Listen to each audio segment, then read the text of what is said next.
ইমাম সাহেব আসরের নামাজ বা জোহরের নামাজ বা এশার নামাজ যে কোনো নামাজ যত রাকাত পড়ার কথা তার আগের রাকাতে বসে গেছে, 4 রাকাত আলাদা 3 রাকাতে বসে গেছে।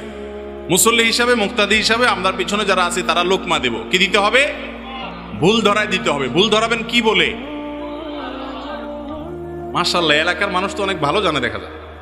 সুবহানাল্লাহ, আল্লাহু আকবার, মাশাআল্লাহ মাশাআল্লাহ। এই মাশাআল্লাহ তো বেশিরভাগ মানুষ জানে না, আপনারা কিভাবে জানলেন? আমাদের দেশে বেশিরভাগ মানুষ ইমাম সাহেবের লোকমা দেয় আল্লাহু আকবার দিয়া। আল্লাহু আকবার দিয়া না, কি দিয়া লোকমা দিতে হবে? সুবহানাল্লাহ দিয়ে। কেন জানেন? কারণ সুবহানাল্লাহ বলতে হয় আশ্চর্যজনক কিছু দেখলে। সেটা ইতিবাচক ভাবে আশ্চর্যজনক হতে পারে, নেতিবাচক ভাবে হতে পারে। আপনি বিশাল বড় একটা কাঁঠাল দেখলেন, দেখে বললেন সুবহানাল্লাহ, আশ্চর্য, আল্লাহ পবিত্র। আবার কোন ভুল কিছু দেখলেন, অন্যায় কিছু দেখলেন, তাও বললেন সুবহানাল্লাহ, আল্লাহ পবিত্র। এটা আশ্চর্যজনক কিছু দেখে বলতে হয়। আল্লাহু আকবার বলতে হয় কোনো অর্জন হয়ে গেল, আল্লাহু আকবার, বড় কিছু ঘটে গেছে।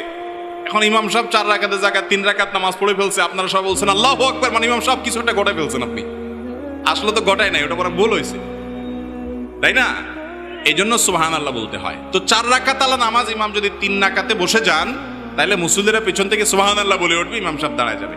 আর যদি ইমাম সাহেব মুসল্লি সব এক গ্রুপের লোক হয়, অর্থাৎ কারোর কোনো খবর টবর নাই, 3 রাকাত 4 রাকাত হুঁশদিশ কিছু নাই, সব তাদের চিন্তাধারা আরশে আজিমের উপরে ছিল বা সিদরাতুল মুনতাহা বা উপরের জগতে ছিল, খবর নাই কয় রাকাত হয়েছে, এরকম যদি হয় তাহলে কি করবে? তাহলে সেক্ষেত্রে ইমাম সাহেব সালাম ফেরানোর পর যদি টের পায় যে রাকাত 3টা হয়েছে আর ইমাম সাহেব কথাবার্তা না বলে থাকে, দাঁড়ায় যাবে, দাঁড়া আরেক রাকাত পড়ে সিজদা সৌদি নিবে, নামাজ হয়ে যাবে। আর যদি কথাবার্তা বলছে, উঠা বসা করছে, এদিক সেদিক গেছে, এরপরে ধরা পড়ছে রাকাত সংখ্যা কম ছিল, তাহলে এবার কি করবে? আবার শুরু থেকে নামাজ পড়তে হবে। আজকাল তো রাকাত সংখ্যা কম না বেশি এটা নিয়েও মুসল্লিরা সন্দেহের মধ্যে পড়ে যায়। ওই যে একটা গল্প আছে না, যে কোন বেটা একবার ইমাম সাহেবকে বলছে, হুজুর রাকাত আজকে 3টা হয়েছে, 4টা হয়নি। বলে কিভাবে 3টা? কেউ ধরতে পারলো না, আমারও সন্দেহ হচ্ছে না, তুমি কিভাবে নিশ্চিত হইলা? বলে যে আমি 100% নিশ্চিত 3টা হয়েছে রাকাত। বলে কিভাবে হইলা? বলে হুজুর আমার দোকান হলো 4টা, প্রত্যেক রাকাতে একটা করে দোকানের হিসাব করি আমি, আজকে এখনো একটা বাকি আছে, অতএব নিশ্চিত আপনি রাকাত 3টা পড়ছেন। তো এইরকম একটা জামানার মধ্যে আমরা এখন চলে আসছি না আসি নাই? আল্লাহ তাআলা আমাদেরকে মনোযোগের সাথে নামাজ আদায়কারী হওয়ার তৌফিক দান করুন। তো ইমাম সাহেবের ভুল হওয়াটা অস্বাভাবিক না। আবার এটা আরেক মুসিবত, আমাদের দেশে ইমাম সাহেবদের ভুল হলে আর রক্ষা নেই। মুসল্লিরা মনে করে হায় হায় ইমাম সাহেবের আবার ভুল হবে কেন? ভাইরা আমার, এটা মূর্খতা। যে মানুষ ইমাম সাহেবের ভুলে আশ্চর্য হয় সে মানুষটা হলো মূর্খ।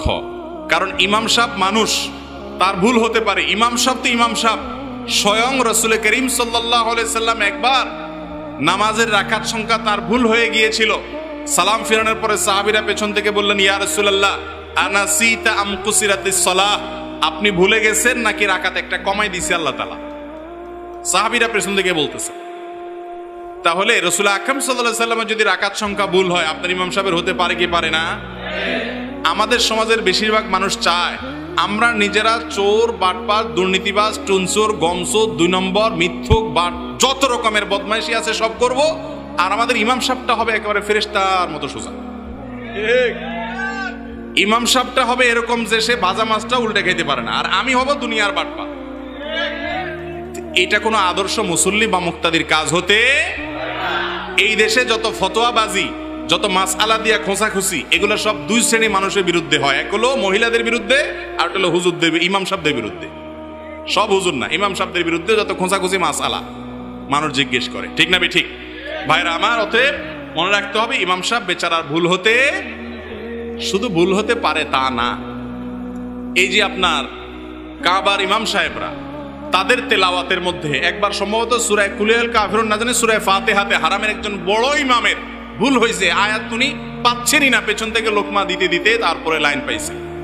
আমাদের দেশে হলে বলতো যে এই লোকরই ইমাম বানাইছে যে এত ছোট্ট সূরা ভুল করে বসে আছে। আপনারা ইমাম সাহেবদের ভুলটাকে খুব কঠিন ভাবে দেখার কারণে এই যে রমজান আসতেছে, অনেক মসজিদের হাবেজ সাহেবরা তারা নিজেরা একটা সিস্টেম করে নেয়, মাই তোরা হাজি বগো ইয়ম তুমরা হাজি বগো। বুঝেন?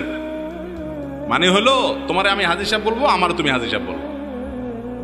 তোমার ভুল হবে আমি ধরবো না, আমার ভুল হবে তুমি ধরবো না, আমরা পরে হিসাব নিকাশ করে নেবো। কারণ মুসল্লি এগুলা সব যে পরিমাণ মূর্খ সুর্খ, ভুল হলে বলবো কি হাবেজ সাহেব নিয়ে আইছে, ভুল হয় কেন? ভুল হওয়া মানুষের কাজ না, মানুষের স্বভাব না। মানুষ মানেই ভুল, অতএব এটাকে অনেক বড় করে দেখা যাবে না। ইমাম সাহেবদের ভুল হলে সেটাকে নিয়ে আশ্চর্য হওয়ার, ট্রল করার কিছু না। তবে হ্যাঁ, অমনোযোগিতা থাকাটা দোষের, সেটা ইমাম সাহেব হোক আর মুক্তাদি সাহেব হোক, সবার জন্যই সমান। তাহলে ইমাম সাহেবের ভুল হলে ধরায় দিবেন। যদি নামাজের পরে কথাবার্তা বলেন, তারপরে যে দোকানদার এসে বলে যে হিসাব একটার কম রয়ে গেছে, কথা বলে ফেলছেন, উঠে পড়ছেন, তাহলে নতুন করে নামাজ চার জায়গা পড়বেন।